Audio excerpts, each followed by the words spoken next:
Welcome to my video lecture based on capacitor start single phase induction motor. Paper name Electrical Machine 2, paper code PCEE 501. This total syllabus is based on mark out subject curriculums of electrical machine. Myself Rulum Banerjee, Assistant Professor of Electrical Engineering Department, Dr. Sudhir Chandra Degree Engineering College. Today we will discuss about capacitor start single phase induction motor. In my previous lectures we have seen that how the single phase induction motor can be developed and how the single phase induction motor starts, about its equivalent circuit, and what are the types of single phase induction motor. And we know that these types of single phase induction motor is based on their starting methods, because as per construction single phase induction motor is similar like three phase induction motor, squirrel cage structure. And we know that as the motor is not self starting, so for starting this type of single phase induction motor we need to give some additional force to make it starting. Otherwise single phase induction motor will not start when we will give supply. We have to give some auxiliary winding, we have to connect to auxiliary winding with it, or some extra additional mechanical force we have to give the single phase induction motor to start by itself. So in my last lecture we have discussed about split phase induction motor.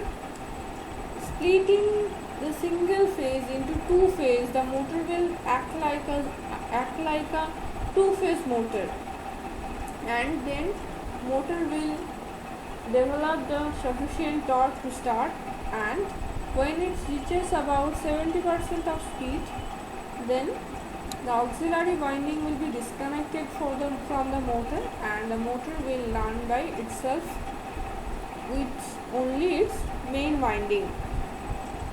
So the basic concept is same for any type of single phase induction motor. That means we have to add some auxiliary winding. In the auxiliary winding there may be inductor, may be capacitor connected to make the single phase supply to behave like a two phase supply. And when the two phase will be acting, then a rotational torque can be produced, and the rotational torque will give the force to motor so that it can easily start. Now in this lecture we will see that how the capacitor, by connecting capacitor in auxiliary winding, it will help the motor to start. So let us start with our topic, that is capacitor start motor. In capacitor motors, single phase induction motors that employs a capacitor in the auxiliary winding. As we are just connecting a capacitor in auxiliary winding, so the motor definitely creates a phase difference between the main winding and auxiliary winding branch. So when they are just creating two different phase differences, that means in between main winding phase and in between the auxiliary winding phase there will be some difference. So the torque or flux produced by the main winding, it will definitely differ from the flux produced by the auxiliary winding. So reaction of these two flux to magnetic fields, it will create the rotating magnetic field. So as we are using capacitor for starting, so this type of induction motors are known as capacitor motors. And capacitor motors can be also three types. One is capacitor start motor, second one is capacitor start capacitor run motor, and third one is permanent split capacitor type motor.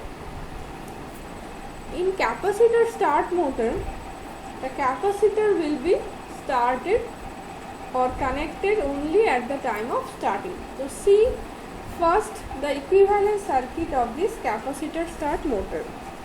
So you can see that single phase supply is given here, and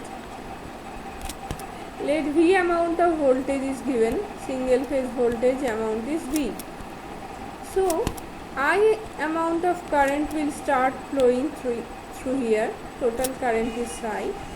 Then this total current will be divided into two branches, one for main winding branch, another for auxiliary winding branch. In main winding we have main branch resistance and main branch reactance. Those we will represent it by Rm and Xm. That means main branch resistance Rm and main branch reactance Xm.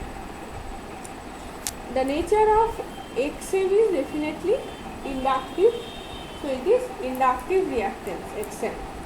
Now we will put a capacitor in the auxiliary winding branch. This is our starting capacitor represented by Cs. Okay. So, and these are the resistance and reactance connected in auxiliary winding. Resistance of auxiliary winding represented by Ra and reactance of auxiliary winding represented by Xa. Now when we will connect this, and another switch is placed here, this is centrifugal switch or it may be relay for small motors. So when we will connect this switch, the current will start flowing through this auxiliary winding path. Let this current is IA, auxiliary branch current, and IA current is flowing through this capacitor, then auxiliary winding resistance and auxiliary winding reactance. Now we can see that in main winding branch there is only resistance and reactance, inductive reactance, and in auxiliary branch there is a capacitor is connected. We know that the voltage and current relationship for a capacitance, the voltage and current, and here the voltage and current will be just 90 degree in phase, then that means definitely for a capacitive branch the relationship between voltage and current will be voltage if it is in reference axis, current will be just 90 degree leading if it is purely capacitive in nature.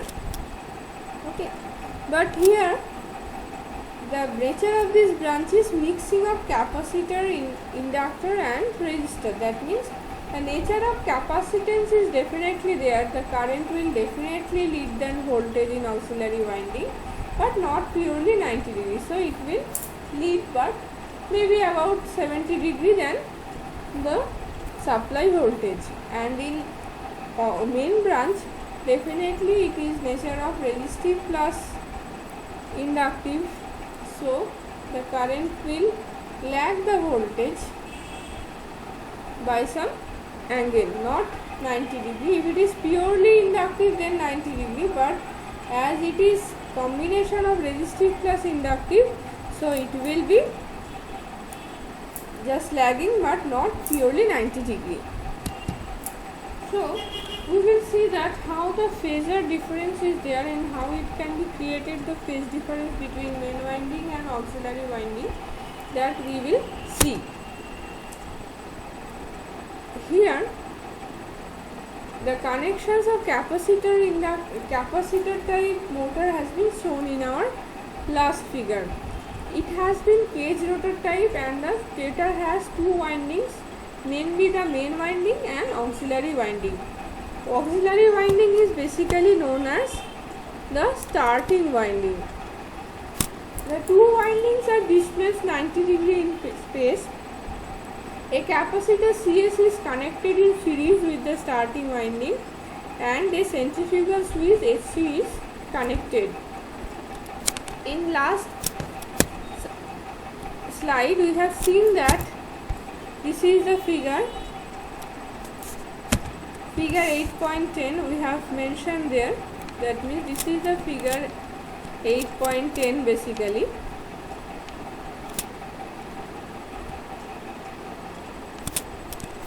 In this figure we have seen that the capacitor is connected in auxiliary winding, and this is basically the capacitor start motor. And now we will see the phasor diagram. So I have already mentioned that the current will lead when the capacitor will be come in picture. So see the relations first. This is the voltage axis or reference axis. Let this is voltage axis be. Now when the current will passing through the main winding, and its nature of this main winding is resistive plus inductive. It is purely, if it is purely resistive, then current and voltage will be in same axis. But as the nature is combination of resistive plus inductive, that means the current will lag but not purely 90 degree. If it is purely inductive, then it will lag by 90 degree than voltage. The current will lag by 90 degree than voltage. But here it is combination of resistive plus inductive. So the current will definitely lag the voltage but by some angle. So this is the main winding current. Now we will connect the auxiliary winding. An auxiliary branch current which is flowing its combination of resistive, inductive and capacitive. And the nature of this branch is much more capacitive. So definitely the current will lead, but as it is not purely resistive, purely capacitive, so the current will not lead by 90 degree, but it will lead the voltage by near about maybe 60 to 70 degrees, 60 degrees like that. So in the auxiliary winding branch, this is the current flowing IA, and in combination of these two will give us the resultant current.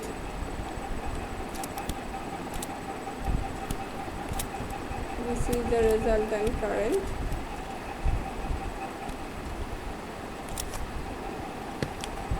Sorry. This is our resultant current I. So the motor will get the force start and getting the sufficient rotating motion. So that is the actual phasor diagram. I have already drawn the phasor diagram here, and this is, you can see for better understanding. By choosing a capacitor of the proper rating, the current Im in the main winding may be made to lag Ia in auxiliary winding by 90 degree. But it is not purely 90 degree because it is combination of resistive plus inductive. You have to think it in mind. Thus the single phase supply current is split into two phases to be applied to the stator winding. Thus the windings are displaced 90 degree electrical, and therefore the MMFs are equal in magnitude but 90 degree apart in time space. Okay, 90 degree apart in time space. Therefore the motor acts like a balanced two phase motor. As the motor approaches its rated speed, the auxiliary winding and the starting capacitor CS are disconnected automatically to the centrifugal switch SC mounted on the shaft. The motor is named because it uses the capacitor only for the purpose of starting. I have already mentioned in my lecture, that is, when the motor gets about 75% of the speed, maybe 70% of the speed, then the auxiliary winding is not purely essential for running the motor, because this auxiliary winding is needed only for starting. So when the motor gets its 70% of the speed, so definitely we will disconnect the auxiliary winding from the main winding, and the motor will run by itself with only its main winding. So this centrifugal switch or relay will operate after reaching a certain amount of speed, and the motor will normally run after that time. So this is the motor characteristics. Here it is torque and speed characteristics. So let us draw it separately. We are taking speed in this axis and torque here.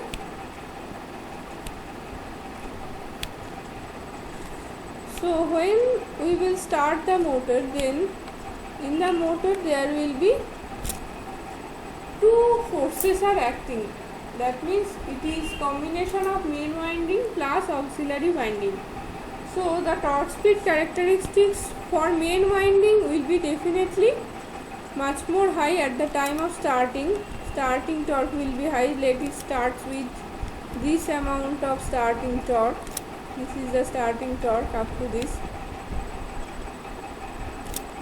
and after getting this amount of force, the motor will be started. This amount of force will be created by main winding plus auxiliary winding both. Then it will reaches the 70% of the speed. After that, auxiliary winding is removed. Then definitely certain amount of speed will fall when we will remove a amount of force from the motor. Then the motor will run only with its main winding. This is when the motor is running with its main winding only. Okay. So definitely you can catch that when we are removing the supply from auxiliary winding, definitely a part of torque is little bit falls, but still the motor is running. So this is the torque speed characteristics for single phase induction motor of capacitor start. Okay. This part is combination of main plus auxiliary, and this is only by main. Okay. So that is the thing. So the capacitor start motor develops a much higher starting torque, about 3 to 4.5 times of full load torque, than does an equal rated resistance start motor. Definitely we know that when we are connecting a capacitor, the starting phenomenon becomes very much good because it gives us much better force, and we can compare it with resistance start motor. It is just almost gives us 3 to 4.5 times more torque than resistance start motor. The value of starting capacitor must be large, definitely, otherwise the effect of capacitive effect will not seen if the value is less. So definitely we have to add a large capacitor for this case, and the starting winding resistance low to obtain the high starting torque. Because of high VAR rating of the capacitor, we require electrolytic capacitor of 250 microfarad are used. Electrolytic capacitors of 250 microfarad. The capacitor CS is short time rated. The torque speed characteristic is, it has been shown here. The capacitor start motor are costly than split phase motors because the additional cost of the capacitor. Definitely we are adding a capacitor.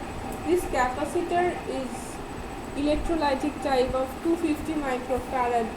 So definitely the price of capacitor will be added here. So the cost of the motor becomes increased. Now how we can reverse the direction of the motor? The capacitor start motor may be reversed by reversing the connection of one of the winding. the motor is first brought to rest for this purpose. Okay, we will just reverse the connection by reversing any one of the windings connection. If we just change the direction of any one of the winding, then the motor will be reversed. Application: the capacitor starts motor are used for loads of higher inertia where the frequent starts are required. These motors are most suitable for pump compression and therefore used in refrigerator, air conditioner, compressor. That means these type of motors are generally used for pump and compressors, and we know that widely used compressors are in refrigerator or air conditioner.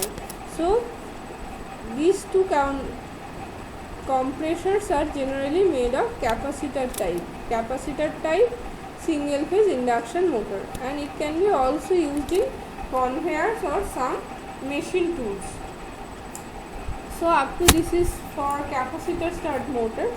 In my next lecture we will discuss about other type of capacitor type induction motor, and then our last lecture will come based on shaded pole induction motor. So thank you all. Thank you for listening my lecture.